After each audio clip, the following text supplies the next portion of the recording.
Hello, family and friends of Seward United Methodist Church. I am Mary Kay Toddy, the lead pastor for this wonderful congregation. Once again, preparing one of these videos for midweek devotions.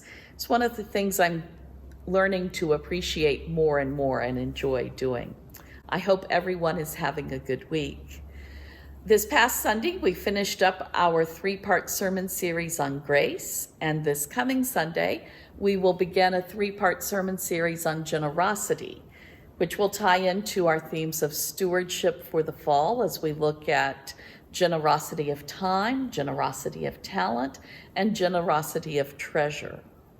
I think most often we do think of generosity in terms of treasure, in terms of financial resources, and how much we appreciate when we experience generosity from someone around that.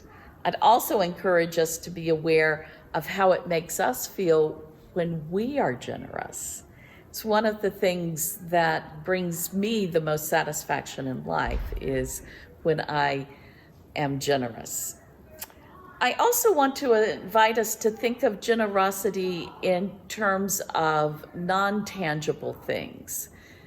Things like generosity of patience, generosity of kindness, generosity of giving someone the benefit of the doubt, generosity of tolerance, generosity of appreciation, generosity of listening, generosity of entering into where someone else is at and meeting them where they are.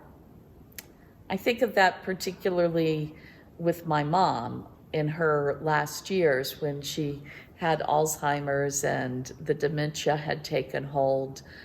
And she taught me a lot about how to be generous with meeting her where she was at.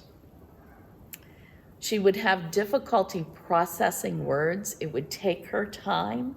So I would often have to repeat myself. So I learned to be generous in doing that without frustration.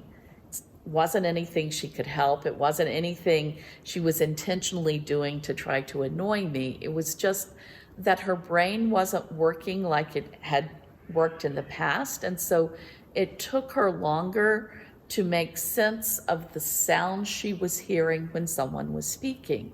And so I needed to learn to be generous with time and patience in repeating myself if needed, in finding simpler words that she was more familiar with and could understand more quickly, in using phrases that she still remembered well. I have always been a wordsmith and vocabulary buff, and so I want to use all these unique words with just a precise definition right for the moment. But for Mom, it was the familiar phrases that worked the best. So sometimes generosity is about those intangible things. What might it mean for this country if we all learn to be more generous? More generous with our listening, more generous with our understanding, more generous in our willingness to look out for one another, more generous in taking the time to really get to know someone and consider the world from their point of view. I wonder if that could begin to help us shake loose from this kind of partisan impasse, logjam that we seem to be in. Anyway, I invite you to consider generosity not only in terms of time, talent, and treasure, but generosity in terms of forgiveness and patience and understanding and willingness to meet someone where they're at. Hope y'all have a wonderful week. Take care.